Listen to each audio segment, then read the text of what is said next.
అందరికీ నమస్కారం. ఈరోజు కథ చిలిపి కొడళ్ళు పార్ట్ 5 రచించిన వారు మీనాకుమారి గారు.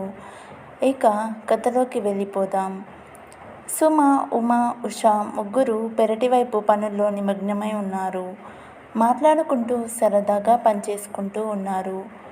ఇష్టంగా చేస్తే ఏ పనైనా కష్టం లేకుండా ఉంటుంది అంటారు కదా, అలా. ఉష మాట్లాడుతూ, అబ్బో, అమ్మమ్మ చాలా మంచిదిలా ఉందిగా అన్నది. అవునవును, మహా మంచిది అన్నది ఉమ నవ్వుతూ. సుమ చెప్పుకొచ్చింది ఉమ రాకముందు తన పరిస్థితి. అవునా అంటూ ఆశ్చర్యంగా కళ్ళు తిప్పుతూ చూసింది ఉష. మీకు అర్థమైందిగా, ప్రశాంతి గారి కోడళ్ళు చిలిపివాళ్ళు అయినా మంచివాళ్ళని. ఇక కథలోకి వెళ్దాం. ఒకరోజు పక్కన అనసూయమ్మ కోడలు హడావిడిగా ప్రశాంతి నిలయంలోకి అడుగుపెట్టింది. ప్రశాంతి గారి దగ్గరికి వచ్చి తన బాధలు చెప్పుకుంటుంది. అవి వింటున్న ప్రశాంతి గారికి కన్నీరు ఆగలేదు. బయట నుండి అనసూయమ్మ గారు ఆ విషయాన్ని గమనిస్తుందని కోడలు ఉష గమనించింది. వెంటనే టీవీ ఆన్ చేసి ఏడుపు సీరియల్ పెట్టింది.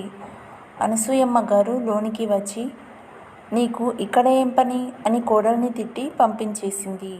తర్వాత ప్రశాంతి గారి వైపు తిరిగి, ఏం బాధ చెప్పుకుందేంటి, అంత రకంగా బాధపడుతున్నారు అంది వెటకారంగా.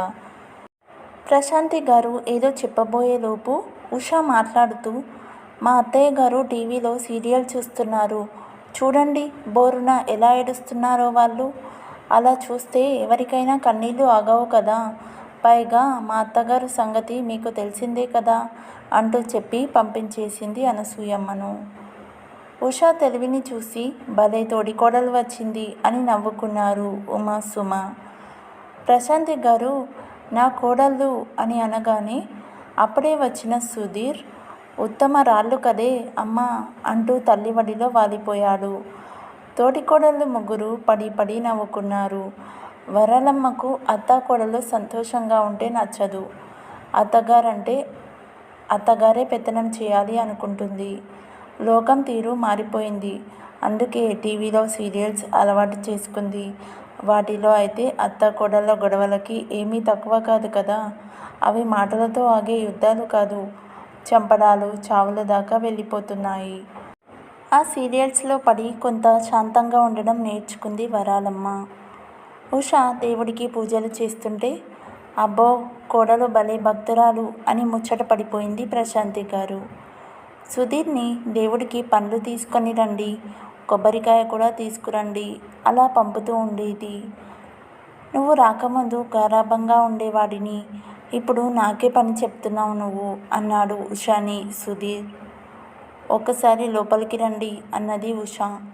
అమ్మో, మొట్టికాయ వేస్తుందేమో అని వద్దులే అన్నాడు సుధీర్. పిలుస్తుందిగా, వెళ్ళు సుధీర్ అన్నది ఉమ నవ్వుతూ. పనుంది అంటూ బయటికి వెళ్ళిపోయాడు సుధీర్. ప్రణతి, రవి, చైతు ముగ్గురు అల్లరితో ఇల్లు పీకి పందిరి వేస్తున్నారు. అబ్బా, ఏం పిల్లలు, ఏమల్లరి అంటూ విసుక్కుంది వరాలమ్మ. పిల్లలు కదా అమ్మమ్మ అన్నది సుమ. ఉష, ఉమ ఇద్దరు పెరటిలో పనుల్లో ఉన్నారు. మా రోజుల్లో అయితే మొట్టికాయ వేసి తొడపాశం పెట్టి పక్కన కూర్చోబెట్టేవాళ్ళం. పిల్లల్ని పెంచడం కూడా రాదు ప్రశాంతి కోడళ్ళకి అంటూ నసుగుతూ ఉంది. పిలిచారా అత్తయ్య అంటూ వచ్చింది ప్రశాంతి గారు. కాళ్ళు లాగేస్తున్నాయి, ఆ నూనె ఎక్కడ ఉందో లేచి రాసుకోవాలంటే రాసుకోలేను, పెద్ద వయస్సు దాన్ని. ఆ రోజుల్లో అయితే మేము అత్తమామలకి సేవ చేసేవాళ్ళం. మాయదారి రోజులు వచ్చి పడ్డాయి అంటూ నవ్వుతూనే ఉంది వరాలమ్మ. గట్టిగా మాట్లాడితే ఉష, ఉమ ఇద్దరూ వస్తారని తెలుసు వరాలమ్మకు. ప్రశాంతి గారు తనకు నలతగా ఉన్న పాపం అత్తగారి కాళ్లకు నూనె రాయసాగింది. సుమ, పాపం అత్తయ్య గారికి ఈ వయసు వచ్చినా అత్తగారికి సేవలు చేయడం తప్పడం లేదు అనుకుంటూ లోపలికి వెళ్ళింది. పిల్లలు ఎగురుతుంటే మళ్ళీ కసిరిచ్చింది వరాలమ్మ. ప్రణతి వెళ్ళి ఉమాతో, పిన్ని, జేజీ తిడుతుంది మమ్మల్ని అని చెప్పింది. ఉమా మాట అంటే జేజీకి భయం అన్న సంగతి ఆ చిన్న పిల్ల కూడా కనిపెట్టింది. ఇంతలో సుమ వచ్చింది. పాపం అత్తయ్య గారు అనుకుంటూ ఉమ అడిగితే జరిగిన సంగతి చెప్పింది. ఉమ లోపలికి వెళ్ళింది. ప్రశాంతి గారు అత్తగారికి నూనె రాస్తూనే ఉన్నారు. అయ్యో అత్తయ్య, మీకు ఉదయం నుండి బాగోలేదు కదా, ఆ సంగతి అమ్మమ్మ గారికి చెప్పారా మీరు? అలాంటి సంగతులు ఏవీ చెప్పరు. పాపం అమ్మమ్మకు తెలియక మీతో నూనె రాయించుకుంటున్నారు. తెలిస్తే ఎందుకు రాయించుకుంటారు? అసలే జాలిగుండె కదా. కదూ అమ్మమ్మ అన్నది ఉమ. ఉమ అనే మాటలకు ఆంతర్యం తెలిసిన వరాలమ్మ అవునవును వద్దులేమ్మా అని చెప్పేసింది. వరాలమ్మ అది చూసి చాటుగుండా నవ్వుకున్నారు ఉష, సుమ.